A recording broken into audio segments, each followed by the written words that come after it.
1.3 का 9वां, ए और बी निर्देशांक का योग की निःशेष और परस्पर निवारक, ध्यान रखना निःशेष और परस्पर निवारक दो शब्द यहाँ पर यूज हुए हैं। हमको ज़्यादा बल किस पर देना है, परस्पर निवारक पर, तो वहाँ पर इंटरसेक्शन क्या हो जाता है, जीरो। तो पहले ही परस्पर निवारक देखते ही माइंड में ये बत्ती जलनी चाहिए क्या, कि ए इंटरसेक्शन बी, यहाँ पर क्या होगा, जीरो। अब लिखा है two P of A, sorry P of A is equal to two P of B. Okay, तो यहाँ पर देखो P of A plus P of B is equal to कितना होता है, घटना की सभी घटनाओं की संभावना का योग 1। पी ऑफ ए की जगह हम क्या लिख सकते हैं, टू पी ऑफ बी, और पी ऑफ बी तो अपनी जगह पर है ही, is equal to 1। Two P of B plus 1 P of B तो कितना हो गया, 3 P of B is equal to 1। तो पी ऑफ बी की वैल्यू हमको यहाँ मिल सकती है, एक तो है ही, ये 3 गुणा में है, भाग में जाएगा तो पी ऑफ बी मिल गया 1/3। अब निकालना क्या है, पी ऑफ ए, तो 1 माइनस पी ऑफ बी करोगे तो हमको क्या मिल जाएगा, पी ऑफ ए मिल जाएगा। अगर ऐसा नहीं करना चाहते हो, डायरेक्टली लिखाओ पी ऑफ ए बराबर 2 पी ऑफ बी, तो वो भी कर सकते हो। पी ऑफ बी की कीमत कितनी है, 1/3, 2 एकम बटे में, ये पी ऑफ ए की संभावना हो गई, पी ऑफ बी की भी हो गई, तुम जो चाहो वो कर सकते हो। क्या पूछा उन लोगों ने, यूनियन पूछा होगा, नहीं घटना ए का मान पूछा है, घटना ए का मान 2/3 हो गया।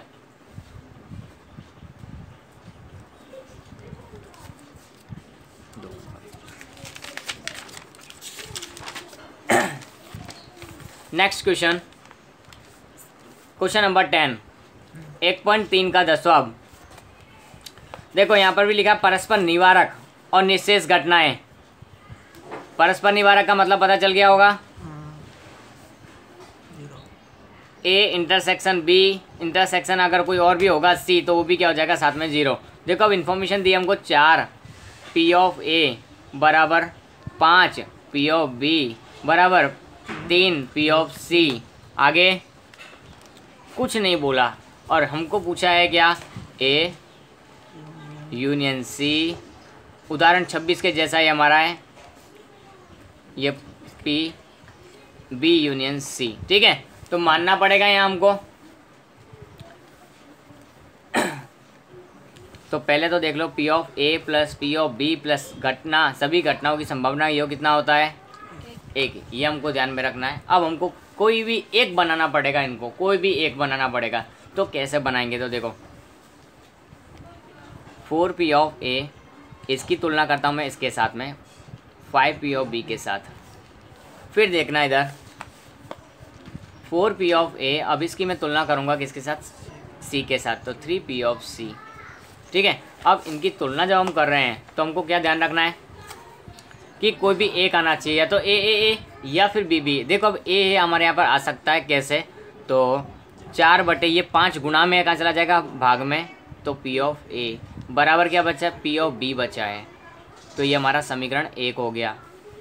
4 ये बटे में है, यहाँ आ जाएगा, पी ऑफ ए बराबर हमारे पास क्या बचेगा, पी ऑफ सी। तो हमको ये समीकरण 2 भी मिल गया। अब हम क्या करेंगे, इस सूत्र के अंदर कीमत रखेंगे पी ऑफ ए, तो हमने पी ऑफ ए ही रखेंगे उसकी जगह पर। पी ऑफ बी की जगह पर हम क्या लिखेंगे, 4/5 पी ऑफ ए, क्या रखेंगे, 4/5 P of A. P of C, तो सी की जगह पर हम लिख सकते हैं 4/3 पी ऑफ ए, हाँ के ना। अब इन सब का योग कितना होता है, 1। यहाँ कुछ नहीं है तो क्या लगा सकते हैं, 1। इन सब का एलसीएम कितना आएगा, 5 दिया 15, यहाँ पे कुछ नहीं है तो 15 एकम 5 का पाड़ा 15 तक, 5 दिया 4 दिया, पी ऑफ ए। देखो ए 4 पंजे 20, P of A is equal to 1। 15 और 12 27 और 20 47, पी ऑफ ए बराबर, ये 15 उस साइड चला जाएगा, 47 पी ऑफ ए बराबर 15, पी ऑफ ए बराबर 15/47।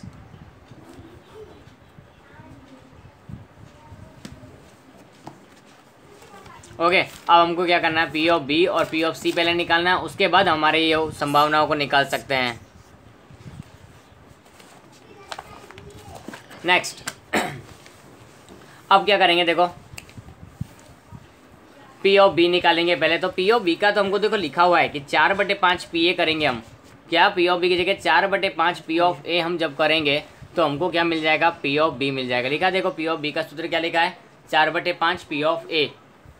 तो 4/5 का 4/5 पी ऑफ ए की जगह मैं क्या लिखूंगा, 15/47। क्या लिखूंगा, अब देखो 47 तो किसी से कट होने वाला नहीं, किसी भी पहाड़े में 47 आता नहीं है, लेकिन 5 से कट हो सकता है। ये 5 तिया 4 तिया 12, नीचे तो जो है वो का वो। अब सेम मैं क्या निकालूंगा, पी ऑफ सी भी निकालूंगा। सी के लिए क्या लिखा है, 4/3 P of A, 4/3 P of A. तो इसको भी हम निकाल सकते हैं, 4/3 का 4/3 पी ऑफ ए की कीमत हमारे पास यहाँ लिखी हुई है 15/47, तो मैं उसको भी यहाँ लिखूँगा।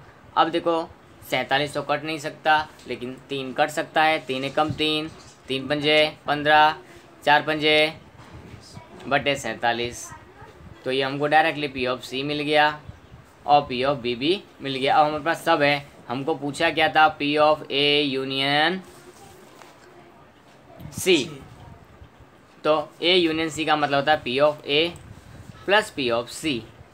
तो पी ऑफ ए कितना हमारे पास 15/47 और सी कितना 20/47, हाँ के ना। तो इनका टोटल करेंगे कितना आएगा, 35/47। Next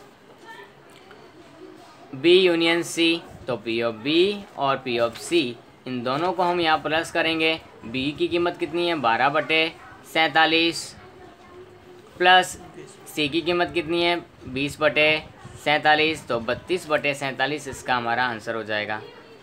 is it okay? यह हमारा 1.3 का 10वां सवाल था, जो कि उदाहरण 26 के जैसे था। नेक्स्ट क्वेश्चन 11वां, ध्यान रखना इंपॉर्टेंट क्वेश्चंस हैं चारों के चारों। 11वां सवाल, 11वें के अंदर देखो हमको लिखा पी ऑफ ए। सब कुछ दे दिया है इन लोगों ने, कुछ फाइंड आउट करने की जरूरत नहीं है, सिर्फ सूत्र लगाना है। P of B 0.45, P of C 0.25, P of A intersection B 0.25, P of A intersection C 0.15, P of B intersection C 0.2। अब P of A intersection B intersection C बराबर 0.05। अब क्या करना है हमको, यूनियन निकालना है तीनों का। तो P of A union B union C. तो P of A plus P of B plus P of C minus P of A intersection B minus P of A intersection C minus P of B intersection C plus P of A intersection B intersection C. ये इसका formula लगाया मैंने। अब सब कीमत हमको line से दी हुई हैं। ए की कीमत 0.65, बी की कीमत 0.45, सी की कीमत 0.25, इंटरसेक्शंस की कीमत ये लिखी हुई है 0.25। A intersection B A intersection C की कीमत 0.15, बी इंटरसेक्शन सी की कीमत 0.2 प्लस लास्ट में 0.05। हाँ, अब इन सब का प्लस करो, इनका माइनस करो, लास्ट में इसको वापस से प्लस करना।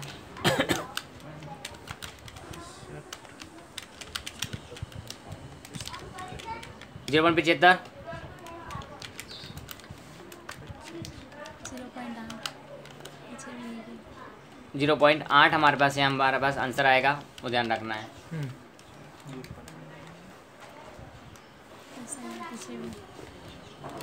क्लियर है? नाउ नेक्स्ट 12वां 1.3 का 12वां सवाल है यहाँ पर। तो देखो इसमें क्या दिया हुआ है, P of C dash, C dash यानी कि 0.8, फिर बाजू में लिखा है 3 P of B is equal to 2 P of A. A dash है, सॉरी, बस वैल्यू नहीं दी।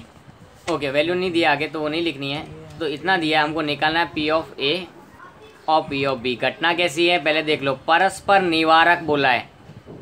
परस्पर निवारक बोला है, मतलब कहीं भी इंटरसेक्शन आएगा नहीं, कहीं भी इंटरसेक्शन होगा नहीं, ज़ीरो होगा। यानी कि जब भी परस्पर निवारक आए तो इंटरसेक्शन की वैल्यू वहाँ पर नहीं होती है, ज़ीरो मान ली जाती है, खाली गण होता है उसका। इसके लिए अब हमको इनको सॉल्व करना है, बट कैसे, how we can do this, let's start. पहले सी डैश का हम ऑप्शन सॉल्व करते हैं। सी डैश मतलब 1 माइनस पी ऑफ सी होता है। क्या होता है? अब हमारे पास सी नहीं है तो देखो 0.8 बराबर 1 माइनस पी ऑफ सी। तो देखो सी निकालना हो तो 1 में से हमको इसको माइनस कर दें तो 0.2, ये हमको पी ऑफ सी की कीमत मिल गई। आगे ना, अब मैं क्या करूँगा, देखो दूसरी जो इन्फॉर्मेशन दी है P of B is equal to, अब ए की ए डैश की जगह हम क्या लिख सकते हैं, ए डैश निकालना हो, देखो पी ऑफ ए डैश का सूत्र क्या होता है, 1 माइनस पी ऑफ ए। तो मैं ये लिख सकता हूँ कि नहीं लिख सकता हूँ? यस लिख सकता हूँ। तो मैं लिखूँगा यहाँ पर 1 माइनस पी ऑफ ए, किसकी जगह, ए डैश की जगह। यस मैंने लिख दिया। अब क्या है, अब क्या करना हमको आगे, और भी सोल्यूशन कर सकते हैं इसका? हाँ कर सकते हैं, क्यों नहीं कर सकते। तो पहले पी ऑफ बी को भी आइडेंटिफाई कर ले हम। अगर हम पी ऑफ बी को भी आइडेंटिफाई कर ले कि पी ऑफ बी क्या हो सकता है यहाँ पर, तो भी हो सकता है आगे। तो देखो इसको इस तरह से रखा है ना अपने ने, तो पी ऑफ बी की जगह हम लिख सकते हैं 2/3 1 माइनस पी ऑफ ए। अगर पी ऑफ बी मेरे को चाहिए तो मैं इस तरह से रख सकता हूँ। अगर मेरे को ये भी नहीं करना है इस तरह से भी, तो और भी इजी करना है इसको, तो देखो दूसरा एक और ऑप्शन है अपने पास में, ये छोड़ो, और ये भी नहीं करना हमको। 3 P of B is equal to क्या दिया हुआ है, 2 पी ऑफ ए डैश दिया है। अब मैं क्या करूँ, P of B is equal to मैं क्या कर दूँगा, 2, ये 3 कहाँ चला जाएगा, इस साइड में, और पी ऑफ ए डैश मिल जाएगा, मेरे को मिल जाएगा। पी ऑफ बी की कीमत मेरे पास कितनी मिल गई, 2/3 पी ऑफ ए डैश। चले आगे। अब तीनों घटनाओं का योग कितना होता है, सभी घटना जितनी भी उनका योग कितना था, P of A plus P of B plus P of C is equal to 1, क्योंकि इंटरसेक्शन तो होगा ही नहीं। पी ऑफ ए मेरे पास अभी नहीं है, चलो मान लेते हैं। पी ऑफ बी मेरे पास में है 2/3 पी ए डैश है। सी की कीमत तो हमने निकाली थी 0.2 इज इक्वल टू 1। अब पी ऑफ ए नहीं है तो मैं क्या करूँगा, मेरे को देखो अगर मैं ए लिखा तो आंसर कभी नहीं आएगा। मैं क्या करूँगा, ए डैश चाहिए मेरे को। क्या चाहिए, तो ए के सूत्र में ए डैश आता है, हाँ आता है। 1 minus P of A dash करो तो पी ऑफ ए मिल जाता है। मैंने इसकी जगह क्या ये सब्स्टिट्यूट कर दिया, इसकी जगह ये सब्स्टिट्यूट कर दिया, और पी ऑफ सी की वैल्यू दी हुई थी। अब इनको सॉल्व करना हमारा सबसे पहला काम है। 1 minus P of A dash plus 2/3 P of A dash बराबर, ये उस साइड जाएगा तो 1 माइनस 0.2 हो जाएगा। ये प्लस में है तो उस साइड जाएगा, क्या हो जाएगा, थोड़ा कॉम्प्लिकेट लग रहा है अपने को। अब इसका सोल्यूशन पहले करेंगे। इसका सोल्यूशन हम क्या आएगा, एलसीएम, यहाँ कुछ नहीं है, यहाँ कुछ नहीं है, तो 1 3 × 3, यहाँ कुछ नहीं है, ये भी उस साइड चला जाता है एक बार।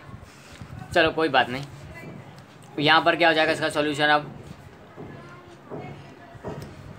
3 पी ऑफ ए डैश, हाँ के ना, क्योंकि 1 को 3 से मल्टीप्लाई करेंगे, 3 1 जा 3।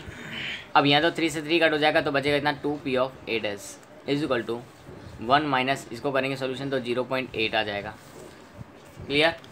अब आगे 3 P A dash minus plus 2 A P dash, यानी माइनस का पी ऑफ ए डैश बचेगा अकेला। 3 में से 2 माइनस हो गया तो माइनस की बड़ी संख्या बचेगी, तो माइनस का 1 पी ए डैश, 1 लिखो या ना लिखो चलता है, इसके लिए मैं लिखा नहीं था। 0.8 का 0.8, ये 3 मल्टीप्लाई में था, कहाँ चला जाएगा, सॉरी डिवाइड में था, कहाँ चला जाएगा, गुणाकार में चला जाएगा। अब 3 minus 1 P of A dash, इसका करेंगे कितना आएगा, 2.4 P of A dash is equal to 2.4, sorry 3, इसको इस साइड लेके आते हैं हम 2.4 को, और ये उस साइड जाएगा तो प्लस हो जाएगा, क्या हो जाएगा, P of A dash 0.6 is equal to P of A dash. ठीक है, ये हमको मिल गया। अब हमको ए डैश नहीं चाहिए, क्या चाहिए? ए। तो ए और ए डैश दोनों ही हमको, सॉरी ए और बी दोनों ढूंढना है, पर दोनों के दोनों हमको कहाँ से मिलेंगे? ए डैश से ही मिलेंगे। तो पी ऑफ ए का फॉर्मूला मैंने लिखवाया था 1 minus P of A dash. 1 minus 0.6 करो 0.4 आ जाएगा। ये पी ऑफ ए की वैल्यू हो गई। अब पी ऑफ बी चाहिए हमको, घटना बी। घटना बी के हमने कुछ सूत्र लगाया था यहाँ पर, 2/3 P A dash, 2/3 P of A dash. 2/3 A dash की कीमत अभी कितनी है? 0.4 इसका भी आंसर। चेक करो एक बार। और इसको और भी इजी करना था तो भी था ऑप्शन, बट नियम ये था। ऐसा था।